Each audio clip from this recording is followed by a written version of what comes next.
Picture yourself in a foxhole on Guadalcanal in the rain, a little after midnight. You are a Japanese soldier, and you have been told the Americans in front of you are the soft-grind, well-fed, well-supplied, certain to break the moment the pressure is real. You have crossed the jungle to prove it. Now you rise out of the dark with thousands of other men and rush much wire, and the line in front of you does not break. It does not even bend the way it is supposed to. The guns keep firing after their crews should be dead. One position that should have gone silent hours ago keeps hammering into your ranks, and it does not stop, and it does not stop. And by dawn, the men who came with you are lying in the mud in their hundreds. This is one night on one island in the autumn of 1942. It is the night an army that had a name for every enemy on Earth met one it could not name. This is not only the story of how the Marines won. It is the story of how Japanese commanders and survivors, one campaign at a time, were forced to revise everything they thought they knew about the men in the American line, from Guadalcanal to Tarawa to Iwo Jima. For 3 years, German intelligence officers had studied the armies facing the Wehrmacht, producing assessments of their strengths, weaknesses, training, and battlefield behavior. Early German judgments of the Americans often emphasized their wealth, their mobility, and their limited combat experience, though those judgments were never uniform and never infallible. The British, disciplined and patient, deadly on defense, slow to improvise. The French, brave in pieces, broken as a whole. The Russians, a word the Germans used with more fear than they admitted, inexhaustible. By 1942, the German officer corps could look at almost any army on Earth and tell you, with cold confidence, how it would fight and where it would fail. When the Americans arrived in force, they were filed too, and the file was not flattering. The verdict was simple. The Americans were rich, generously supplied, well-fed, moving on more trucks than any army the Germans had ever seen. But rich was not the same as ready. The men behind those trucks were, in the German reading, amateurs in good boots. Civilians in uniform, competent enough on a quiet day, but untested where it counted. At the moment when the plan collapses and the officers go down and a man has to decide, alone in the dark, whether to run or to keep going. Western democracies, the thinking went, did not build men for that moment. They built men who fought well until the first true shock and then came apart. For a stretch of early 1943, that judgment looked sound. In February 1943, over 6 days of fighting at Kasserine Pass in the mountains of Tunisia, inexperienced American formations met veteran German and Italian forces and suffered a serious defeat. It was their first hard collision with German armor, and it went badly. Green units, weak coordination, commanders who had never seen a panzer come at them out of the dust.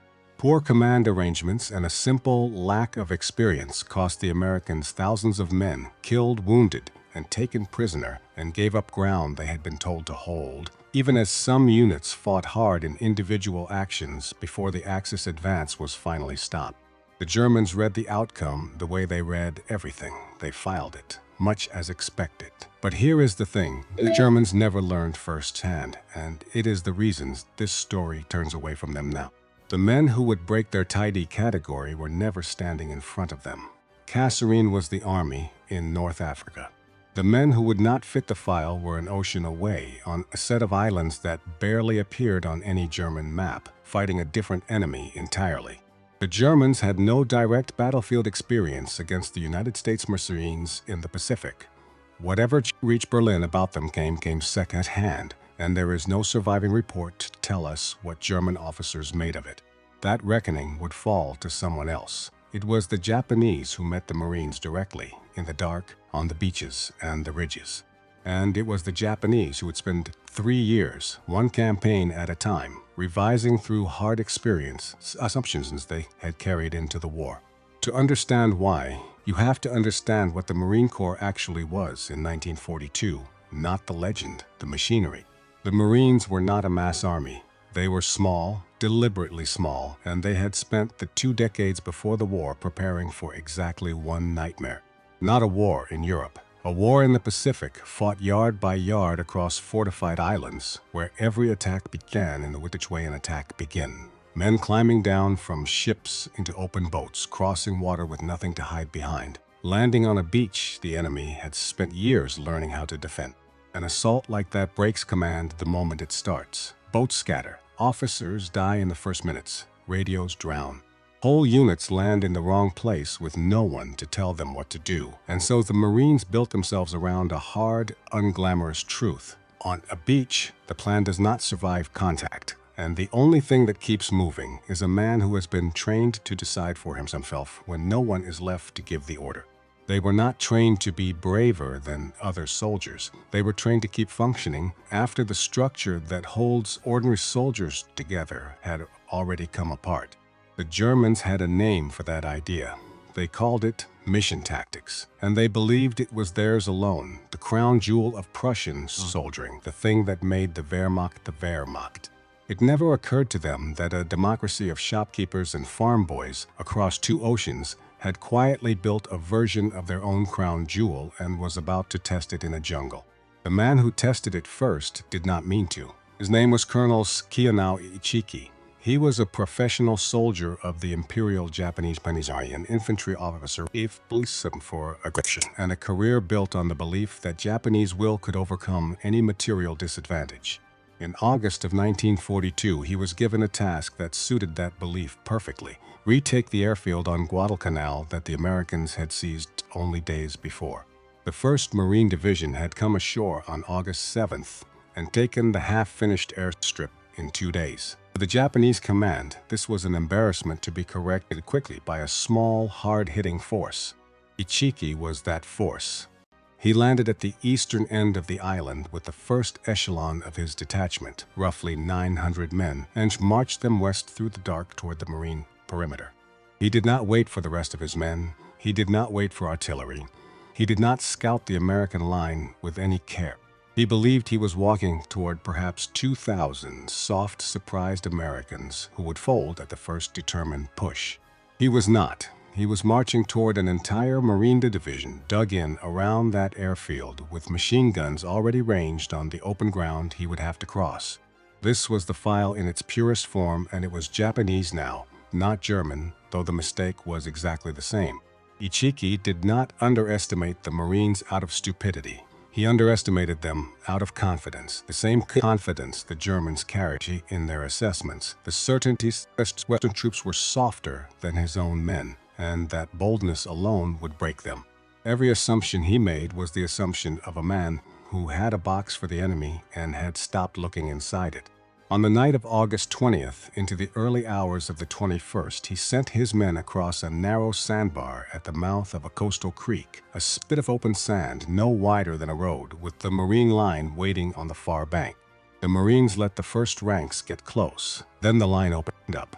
What happened on that sandbar was not a battle in any balanced sense. It was machine gun fire and canister and artillery pouring into men crossing open ground with nowhere to go. The first wave was cut down in the sand. The men behind them came anyway.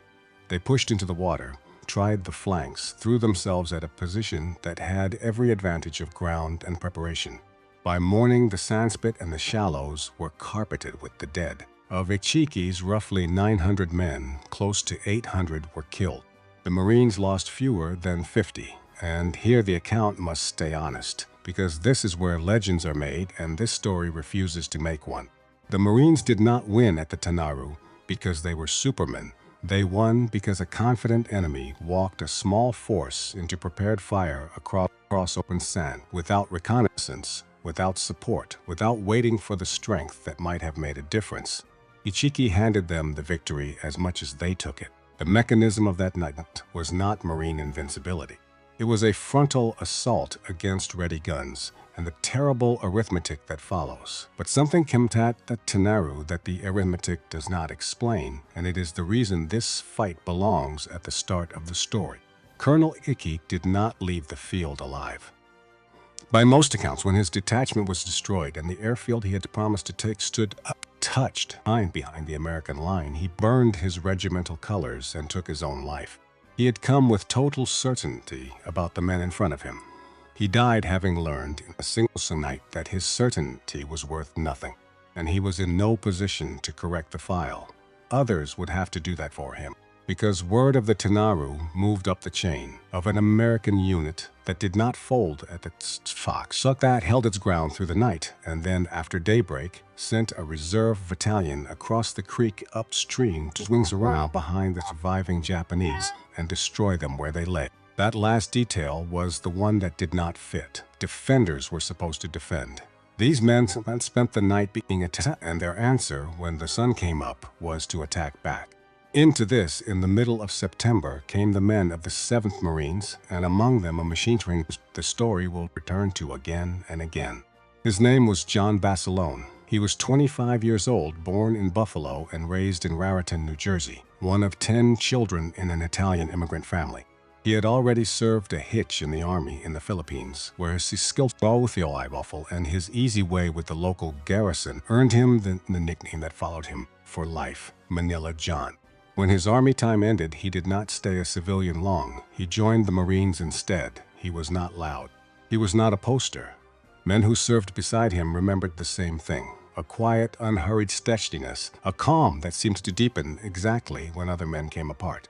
He arrived on Guadalcanal too late for the Tenaru, and he would have read the results of that night the way every new Marine did, as proof of nothing yet, as a first hard test passed on an island where the real tests had not started, because the Japanese were not finished with Guadalcanal. Ichiki had been the arrogant probe, the first man to walk into the American line with the old confidence and die of it. Behind him were larger forces, better generals, and a high command that was beginning slow to understand that the file-marked American had an exception in it that no one had accounted for. They did not yet have language for that exception. They only had a hole where an easy answer used to be. And on a low ridge above the airfield in the second week of September, that hole was about to be tested by thousands of men with a thin line of Marines standing between them and everything the Japanese had come to take back. The ridge had no name worth remembering before September of 1942. It was a low, grassy spine of coral and kunai grass running southeast from the airfield, a place of no obvious importance to anyone who had not studied the ground the way a defender studies it. Lieutenant Colonel Merritt Edson had studied it. He was in his mid-40s, lean and gray-eyed and spare with words, a career Marine who had spent years chasing bandits through the jungles of Nicaragua and had come out of it with a reputation for two things: an eye for terrain and a coldness under fire that unsettled even the men who admired him. They called him Red Mike for the color his beard had once been. He looked at that unremarkable ridge and saw what the maps did not show.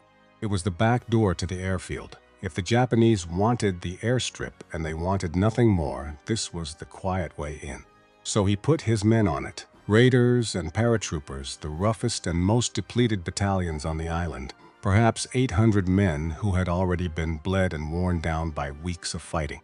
He spread them thin across the high ground and told them to dig, and he waited for an enemy he could not see but knew was coming. The enemy was Major General Kiyotake Kawaguchi, and he was coming with something close to 6,000 men. Here the story must be careful, because the two Japanese commanders on Guadalcanal are easy to confuse, and confusing them would be a lie by carelessness. Ichiki, the arrogant probe of the Tenaru, was already dead. Kawaguchi was a different man with a different plan. He did not intend to walk a small force into open fire the way Ichiki had. He intended to move his brigade through the jungle in secret, emerge behind the American perimeter where the line was thinnest, and take the airfield from the ridge that Edson was standing on. His plan was sound. His mistake was the same mistake the whole Japanese command kept making, not about tactics, but about the men waiting at the top. The jungle nearly beat Kawaguchi before Edson did. Moving 6,000 men through that terrain, the roots, the ravines, the heat, the rot scattered his columns and exhausted his soldiers and threw his careful timetable into chaos. Units lost each other in the green dark. Men arrived at the assembly points late, hungry, and already half spent before a shot was fired.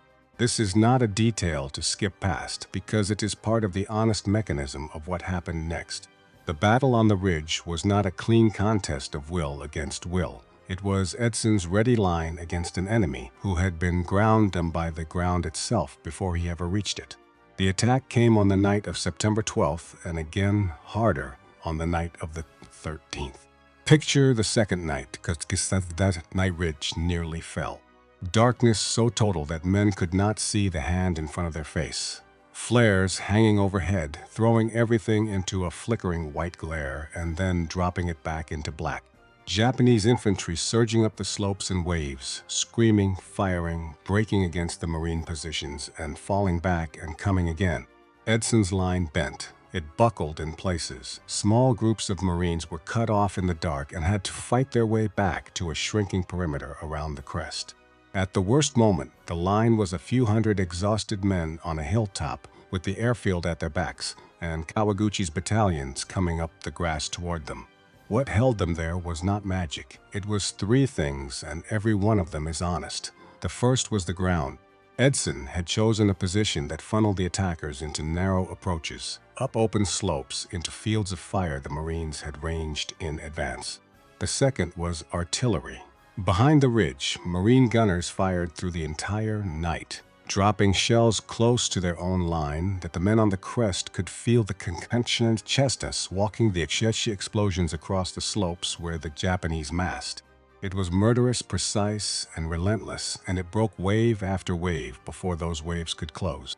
And the third was Edson himself, standing in the open on that crest, through the worst of it, close enough to the fighting that a stray round could have ended him at any moment, moving among his men, steadying the line by the plain fact of his presence, a commander who would not leave the ground he had told them to hold. By dawn on the 14th, the ridge was still American. In front of the Marine positions, the slopes were covered with the dead hundreds of Kawaguchi's men cut down in the grass they had almost crossed. The Japanese pulled back into the jungle, their attack broken, their force badly disrupted, the airfield still in American hands. And this is the detail the winning side rarely lingers on. The men who held that ridge were neither fresh nor many. They stopped the repeated assaults of battalions drawn from a force of more than 6,000, while other Japanese elements pressed the perimeter elsewhere. There was nothing supernatural in it. There was preparation and terrain and artillery, and a line that did not break when every reason in the world said it should. The Japanese had expected it to break. That expectation was the file again, and on that ridge the file tore straight down the middle. 6 weeks later it tore again, and this time John Basilone was standing in the middle of it. This was the night the story opened on, the night in the rain, and now you know the ground it was fought on.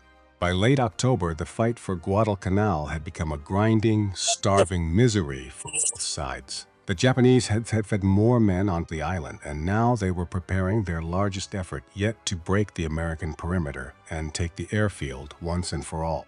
On the night of October 24th into the early hours of the 25th, the main Japanese assault fell on a sector held by Lieutenant Colonel Louis Puller's 1st Battalion, 7th Marines, reinforced during the battle by the U.S. Army's 3rd Battalion, 164th Infantry. The combined fire of the two battalions and their supporting artillery broke the attack. Puller was already becoming a legend in his own regiment, and it is worth saying plainly what kind of man he was, because he was not a myth to the men who served under him. He was in his mid-40s, barrel-chested, blunt to the point of rudeness, a professional soldier who had come up the hard way and who spoke to his Marines in a low growl that carried more weight than any officer's shout. His men trusted him because he shared their misery and never pretended the war was anything other than what it was. That night his line was stretched dangerously thin across a front far wider than a single battalion should have to hold. And in that line, in a low position, covering a gap the Japanese were about to pour through, was Sergeant John Basilone and his machine guns. The attack came in the rain and the dark. Wave after wave of Japanese infantry surged out of the jungle and against the wire, and the volume of fire on both sides turned the night into a single continuous roar. Basilone commanded 2 sections of heavy machine guns, and as the assault swelled, the situation around him fell apart in exactly the way the Marines had always trained for and prayed against. Positions to his flank were overrun. Guns went silent. Men who had been firing beside him were dead or wounded. The structure of the defense, the neat diagram of interlocking fire, was coming to pieces in the mud. What Basilone did over the next hours has been told so many times that it is worth stripping back to only what the record supports, because the plain version is stronger than any embellishment. When one of his gun positions was overrun and its crew killed, he moved through the fighting, retook the ground, and got a jammed gun back into action. When ammunition ran low and the men who should have brought it up could not get through, he went for it himself, moving across open, contested ground under fire to bring belts of ammunition back to the guns. He shifted from weapon to weapon as crews were killed, keeping fire on the attackers when by every reasonable measure the position should have gone quiet. He held the line in his sector through a night that killed most of the men around him. He would be given the Medal of Honor for that night. And this is the place to be honest about what that means and what it is not. Basilone was not invincible. He was not a one-man army who single-handedly won a battle. He was one man in a line of many, and the line held for many reasons. Puller's positioning, the army battalion that reinforced him, the massed artillery firing in support, the sheer weight of American firepower brought to bear on infantry attacking across open ground. What Basilone did was refuse to let his piece of the line go silent when everything around him gave him every reason to. That is a smaller claim than the legend, and it is a truer one, and it does not need inflating. A man kept his guns firing in the dark while the men beside him died. That is enough. It has always been enough. By morning, the Japanese attack had failed again. The bodies lay heaped in front of the Marine positions, and the airfield was still American, and the file marked American had another entry in it that did not fit.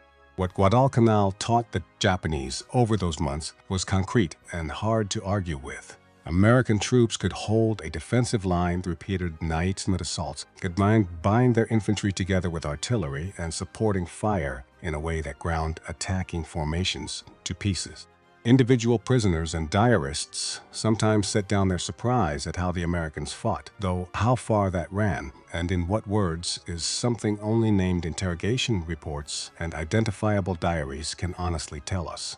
What the record does support is this: the men in the American line had somehow set the question of their own survival to one side and kept doing their jobs, and to an army Maldi that believed it owned that quality, it was deeply unsettling to meet it coming the other way. Guadalcanal was finally secured in February of 1943. The Japanese evacuated what was left of their forces off the island in the dark, in secret, having lost tens of thousands of men to battle and disease and starvation in a campaign that had begun as quick correction and become a slow catastrophe. The airfield they had come to reclaim was never reclaimed. The first lost test was over, and the Americans had passed it. But the true meaning of Guadalcanal was not the airfield. It was the education of an enemy. Again and again on that island, Japanese forces had thrown their men against prepared Americans, expecting a quick clash. And again, the lines had held and then counterattacked. Ichiki's forward echelon had been all but annihilated. Kawaguchi's September offensive had been beaten and his force badly disrupted. And a whole officer corps that had believed itself the master of will was quietly, uncomfortably learning that will alone did not explain the men in the American line, that there was a machinery behind them of training and terrain and firepower and something in the men themselves that the old file did not account for. They would carry that unfinished lesson forward, and so would the Americans. The Marines would fight the Japanese again on other islands in the year that followed. But the next great test in this story, the one that turned every advantage of Guadalcanal on its head, was a place where the Marines would have to be the ones crossing the open ground into prepared guns with nowhere to hide. That place was a speck of coral in the middle of the Pacific called Tarawa, and what happened there in November of 1943 would be the most concentrated horror the Marines had yet faced, and the clearest proof of everything the enemy was beginning to understand about them. The island was called Betio, the main island of the Tarawa atoll, and it was tiny, a strip of sand and coral barely 2 miles long and a few hundred yards wide, so small a man could walk its length in an afternoon. The Japanese had spent a year turning that speck into one of the most heavily fortified positions in the world. Concrete bunkers with walls yards thick, pillboxes of coral and steel and palm logs layered and interlocking sided to cover every yard of the beaches. Machine guns, coastal guns, tank turrets set into the sand. The whole island was a single gun aimed outward at the sea, and the man commanding it, Rear Admiral Kiji Shibazaki, reportedly told his staff that 1,000,000 men could not take Tarawa in 100 years. He had reason for the boast. BDO was ringed by a shallow coral reef, and any attacker would have to cross that reef to reach the beaches. The Americans knew it. Their plan depended on the tide, on enough water over the reef to float the landing boats all the way to the sand. And here the sea itself set a trap that no amount of courage could undo.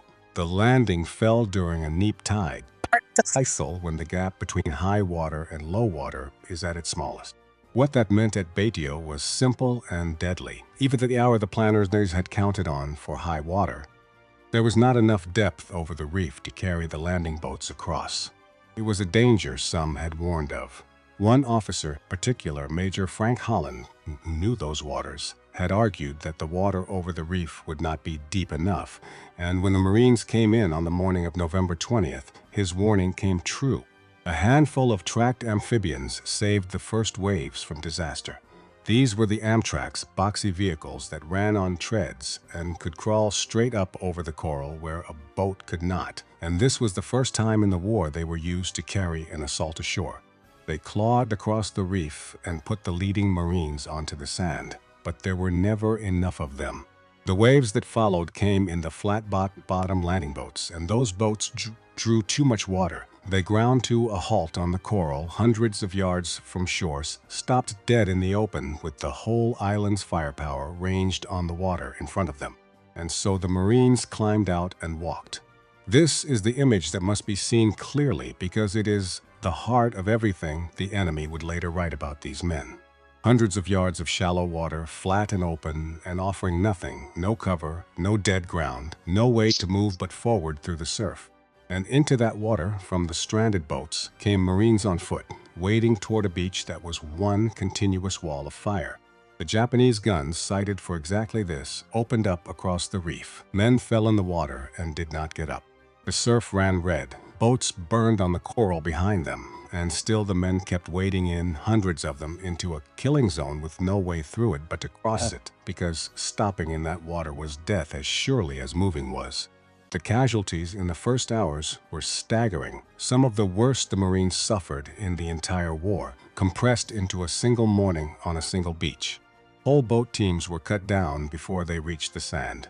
Officers died in the water, leading men who then had no officers. And here, again, is the mechanism that the enemy could not stop returning to. Units that lost their leaders in the surf did not dissolve. Men who reached the beach with orders and no one to give them did not lie down and wait. They found the low seawall of palm logs at the edge of the sand, and they gathered behind it in fragments, pieces, strangers from different boats and companies, and they started on their own to fight their way inland. There was no grand plan surviving on that beach in the first hours. There was only the thing the Marines had been built for since the 1920s, with men deciding for themselves, in the worst place imaginable, that the answer was still to go forward. For a day and a night, the outcome hung in the balance. The Marines held a strip of sand a few yards deep, clinging to the seawall, and the American commanders offshore did not know whether the men could stay. A coordinated Japanese counterattack that first night, driving down onto that thin beachhead, might well have pushed the whole assault back into the sea. And here, the story turns on the same kind of quiet detail that decided the ridge on Guadalcanal. Not a charge, not a hero, but a silence. The great counterattack never came. Not in force, not when it could have mattered most. And the reason lies in the wreckage of the Japanese command.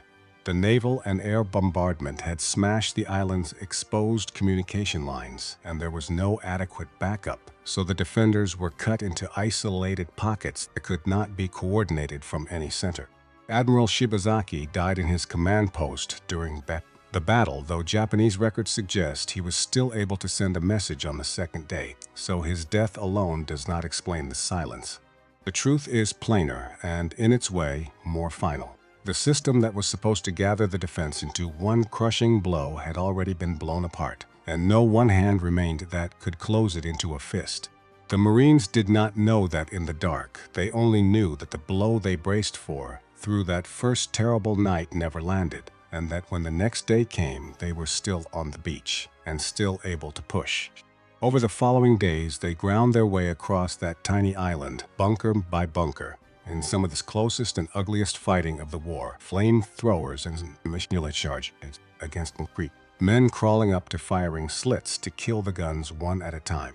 It took 76 hours. When it was over, of the roughly 4,500 defenders on Baitio, only 17 Japanese soldiers were taken alive, along with a little over 100 Korean laborers who had been shipped there to build the very fortifications that became their tomb. And then the second shock came, and it came in America's own living rooms, because the images of Tarawa reached home in a way earlier battles had not. Photographs of American dead in the surf, floating in the shallows, sprawled on the sand of a beach most Americans had never heard of. 76 hours, more than 1,000 Marines dead, thousands more wounded, for a strip of coral you could walk across in an afternoon. The country reeled. For the first time, the price of the Pacific War was laid out in front of the people paying it, and the number and the pictures did not feel like victory. They felt like a wound.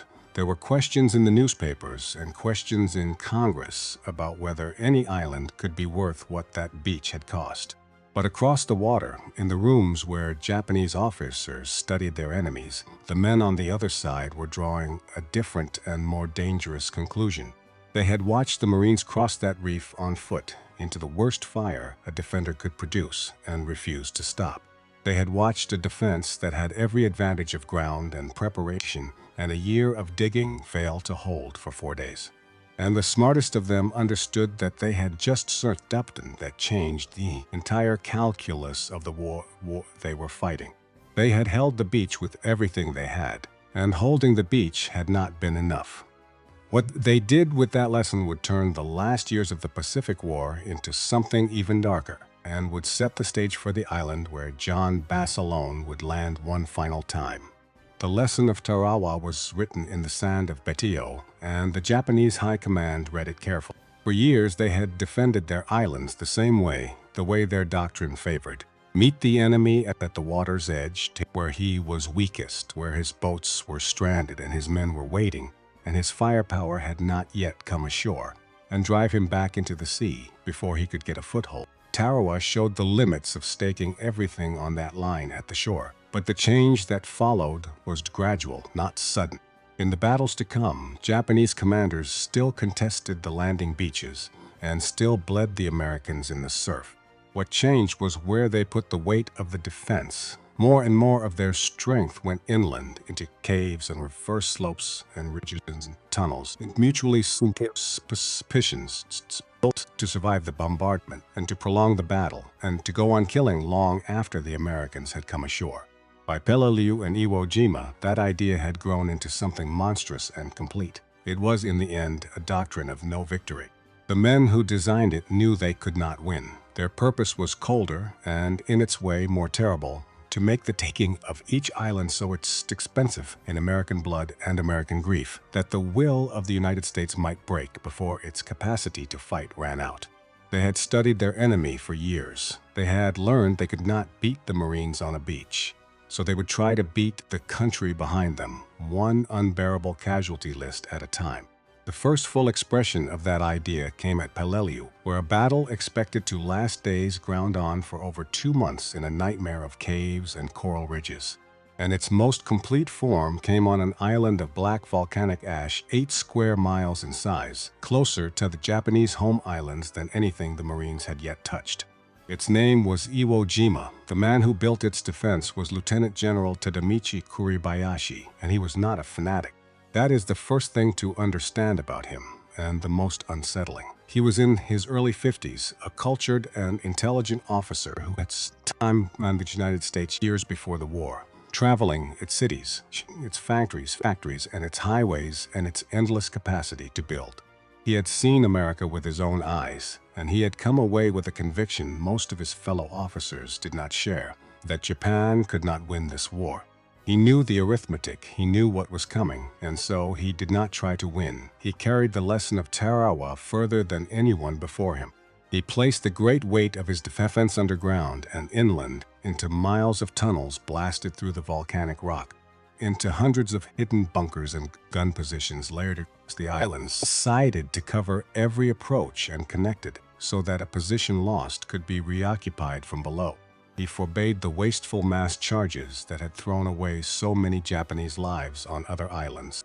He held fire as the beaches filled, and he told his men, in effect, that each of them was to become a fixed gun in the rock, to kill as many Americans as possible before he himself was killed, and to make the Marines pay for every foot of ground with blood. His plan was rational, it was cold, and it was clear-eyed, and it was very nearly right. The Marines landed on February 19, 1945, and in the first assault waves, coming ashore onto the black sand of an island he had crossed the entire Pacific to reach, was a man's story as followed from the beginning. Gunnery Sergeant John Basilone was there. He did not have to be. This is the part that must be told plainly, because it is the truth and because it is heavier than any legend. After Guadalcanal, after the Medal of Honor, John Basilone had come home to an America that wanted to lift him up and hold him high. He was sent on a war bond tour, paraded through cities, photographed and celebrated, offered a commission, offered safety, offered every honorable reason a man could have to stay off the beaches for the rest of the war. The country wanted its hero alive. He asked to go back. Not once, but repeatedly he requested a return to the fleet, to the Marines, to the war. He turned down the commission that would have kept him behind a desk. He gave up the safety a grateful nation was pressing on him and asked to be sent back to the men still fighting. He said, in the way that survived him, that he was a plain soldier and belonged with the others, not on a stage. And eventually the Marine Corps let him go. He trained a new unit, and he shipped out, and on the morning of February 19th he came ashore on Iwo Jima with them. He was 28 years old. He did not live to see the end of that first day. The record of exactly how he died is not perfectly clear, as so much chaotic beach was not clear, but its shape is known. In the deadly ground behind the landing beaches, working to move his men forward through the fire that Kurobayashi's hidden guns were pouring down, John Basilone was killed. Most accounts say by mortar or artillery fire. The sand that day did not keep careful records. What is certain is that the man who had held his guns through the longest night on Guadalcanal, who had come home a hero and refused to stay one, who had crossed an ocean to be there, was dead within hours of stepping onto that black beach. And this is where the legend and the truth part company, and where the truth is the harder and better thing to say. The man the story had built toward, the steady gunner who did not stop, who seemed in the telling to be unstoppable, he was stopped. He was killed like so many others, early, before the flag went up, before the island was anything but a slaughterhouse of ash. There was no invincibility, there never had been. It was only a man who kept choosing to go forward, who chose it one last time when he had every reason not to, and who died in the going. That is what the enemy had been trying to name all along, and it is why John Basilone's death says it more clearly than his survival ever could. The thing that made these men dangerous was never that they could not be killed. They could be killed, and they were, in their thousands, on every one of these islands. The thing that could not be stopped was the choosing, the willingness to keep moving forward into fire that they surely knew could kill them, and often did. Iwo Jima took 36 days. The flag that went up on the mountain on the 5th day, the photograph that became the most famous image of the entire war, marked not the end of the battle but barely its beginning. In the weeks after that flag rose, thousands more Americans were killed and wounded, ground down in exactly the way Kuribayashi had designed, dying in the caves and the ridges and the black ravines of an island most of them had never heard of before they were told they had to take it. American forces suffered more than 26,000 casualties there, over 6,800 of them dead. It was one of the rare battles of the Pacific War in which the Americans combined dead and wounded outnumbered the whole of the Japanese garrison, though far more Japanese than Americans died in the taking of it. Kuribayashi's plan had worked in the only sense it could work. He could not save the island. He could only make it cost everything. And it did, but the will he was trying to break did not break. The country that had reeled at the pictures from Tarawa looked at the far worse cost of Iwo Jima and did not turn away from the war. The Marines who landed on that ash-absorbed losses that Kurabayashi had gambled would be unbearable, and they bore them, and they took the island, and the enemy's last and most sophisticated theory of how to defeat them proved as wrong as the arrogant one Colonel Ichiki had carried onto a sandbar 3 years before. That is the whole arc of it, from the Tenaru to the volcano. An enemy who began with a simple, confident file. Americans are amateurs in good boots, and spent 3 years watching that file fall apart in his hands. He revised it and revised it. He learned that he could not break these men on a beach, so he shifted the weight of his defense inland to bleed them instead. He learned to give ground at the shore and fight from the earth itself. He grew more sophisticated with every island and more correct about the tactics, and it did not save him. A thing he could never account for, never model, never stop, was a man who had decided that going forward was worth more than staying alive. They were killed, those men. That is the truth the mythology smooths over, and the truth that matters most. John Basilone was killed. The men on the reef at Tarawa were killed. The Marines in the ravines of Iwo Jima were killed in numbers that should have ended any nation's willingness to keep fighting. And still, on island after island, in the dark and the surf and the volcanic ash, the ones who were not yet dead kept walking forward. That was the thing the enemy could not name and could not stop, and never forgot. Not that these men could not die. That knowing they could, they came anyway.